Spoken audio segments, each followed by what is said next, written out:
Mozambique, Sri Lanka એવા અનેક દેશોમાં એનો ઉપયોગ થઈ રહ્યો છે. મેડ ઇન ઇન્ડિયા લોકોમોટિવ પણ, મેડ ઇન ઇન્ડિયા આપણા એન્જિન એ પણ હવે ભારત અનેક દેશોમાં એક્સપોર્ટ કરી રહ્યું છે, નિર્યાત કરી રહ્યું છે. આ મેડ ઇન ઇન્ડિયા એનો વિસ્તાર જે થઈ રહ્યો છે અને એના જ કારણે ભારત ગર્વથી માથું ઊંચું કરી શકે છે. હવે જરા દાહોદના મારા ભાઈઓ બહેનો, તમે મને કહો કે ભારતમાં બનેલી આ બધી ચીજો દુનિયામાં એનો ડંકો વાગવા માંડ્યો છે. હવે આપણે આપણા ઘરમાં વિદેશી ચીજો વાપરવાનું બંધ કરવું જોઈએ કે ના કરવું જોઈએ? જરા જોરથી જવાબ આપો. કરવું જોઈએ કે ના કરવું જોઈએ? જરા તિરંગો હલાવીને મને કહો, કરવું જોઈએ કે ના કરવું જોઈએ? જો તિરંગાની છાયામાં બેસીને તમે કહી રહ્યા છો આપણા દેશમાં બનેલી ચીજો કેમ ન વાપરીએ? આપણે તો શું, ગણેશ ચતુર્થી આવે તો પેલા ઝીણી આંખીવાળા ગણપતિ લઈ જઈએ. આપણા ગણપતિ ને વિદેશી ગણપતિ. હોળી દિવાળી આવે તો ફટાકડા ત્યાંથી લાવીએ, પિચકારી બી બહારની લાવીએ. ભારતમાં બનેલી ચીજો વાપરવી જોઈએ કે નહીં ભાઈ? ભારતના લોકોને કમાણી થાય એવું કરવું જોઈએ કે ના કરવું જોઈએ? ભારતે આગળ વધવું હોય તો દરેક ભારતીયનો આ સંકલ્પ જોઈએ કે ના જોઈએ? સાથીઓ, જ્યારે રેલવે મજબૂત થાય ને તો સુવિધાઓ પણ વધે અને એનો લાભ ઉદ્યોગોને થાય, ખેતીને થાય, વિદ્યાર્થીઓને થાય, બહેનોને ઘણી તકલીફોમાંથી મુક્તિ મળે.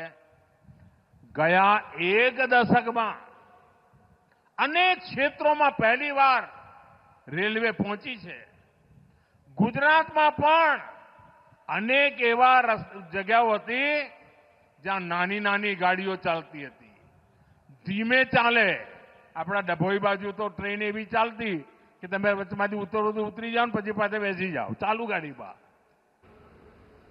આવા કેટલાય નેરોગેજ રૂટ હવે તો પહોળા થઈ ગયા. ડભોઈનું એ નેરોગેજ ગયું. આજે પણ કેટલાય રેલવેના રૂટ એના લોકાર્પણ આજે અહીંયા કર્યા છે. આજે દાહોદ અને વલસાડની વચ્ચે એક્સપ્રેસ ટ્રેન શરૂ થઈ છે. અમારા દાહોદના ભાઈઓ તો ગુજરાતના ખૂણે ખૂણે પથરાયેલા છે. તમે ગુજરાતનો કોઈ પણ નાનું મોટું નગર જોજો, તમને ત્યાં અમારો દાહોદ વાળો ભાઈ મળી જાય. અને આ જ્યારે નેટવર્ક તૈયાર થાય ને એટલે મારા દાહોદને સૌથી વધારે લાભ થાય, મારા આદિવાસી સંતાનોને સૌથી વધારે લાભ થાય. સાથીઓ, જ્યાં ફેક્ટરી લાગે છે, કારખાના ઉભા થાય એટલે એની બાજુ બધી ઇકોસિસ્ટમ આવી જાય. નાના ચીજો બનાવવા માટેના કારખાના લાગી જાય અને એના કારણે રોજગારના અવસરો, મારા જબાનિયાઓને અહીંયા જ રોજગારના અવસરો મળે એના માટેનું કામ હું કરી રહ્યો છું. દાહોદના રેલ કારખાના,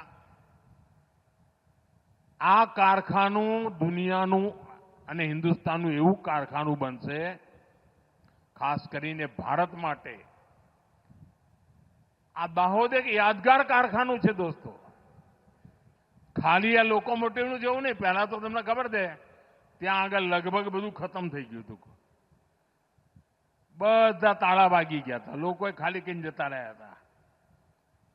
મારી નજર સામે મેં આ દાહોદના પરેલને મરતું જોયું છે અને મેં મારી નજર સામે એને આજે જાનદાર, શાનદાર બન્યું. આ તમારા પ્રેમ અને આશીર્વાદના કારણે. અને હવે 9,000 હોર્સ પાવર 9,000 હોર્સ પાવર આનો લોકોમોટિવ હિન્દુસ્તાનમાં કોઈ પણ પૂછે ક્યાં તો જવાબ આવે દાહોદ. અહીં બનવાવાળા લોકોમોટિવ ભારતની પાવર અને કેપેસિટી બંને વધારનારા બનનારા છે. અને અહીં બનનારો દરેક લોકોમોટિવ ક્યાંય પણ જાય ખાલી એના પૈડા જશે એવું નહીં, એની જોડે જોડે મારા દાહોદનું નામ પણ પહોંચવાનું છે. દાહોદ બધે જ હવે પહોંચવાનું છે. આવનારા સમયમાં અહીંયા સેંકડો લોકોમોટિવ બનશે. થોડો સમય પછી એવો દિવસ આવશે કે 2 દિવસમાં એક લોકોમોટિવ તૈયાર થશે. તમે વિચાર કરો કેટલું મોટું કામ, 2 દિવસમાં એક આવડા મોટા લોકોમોટિવ. અને આ બધાના કારણે અહીંના સ્થાનિક મારા ભાઈ બહેનો અને મારા નવજવાનિયાઓને મોટી સંખ્યામાં રોજગાર મળશે.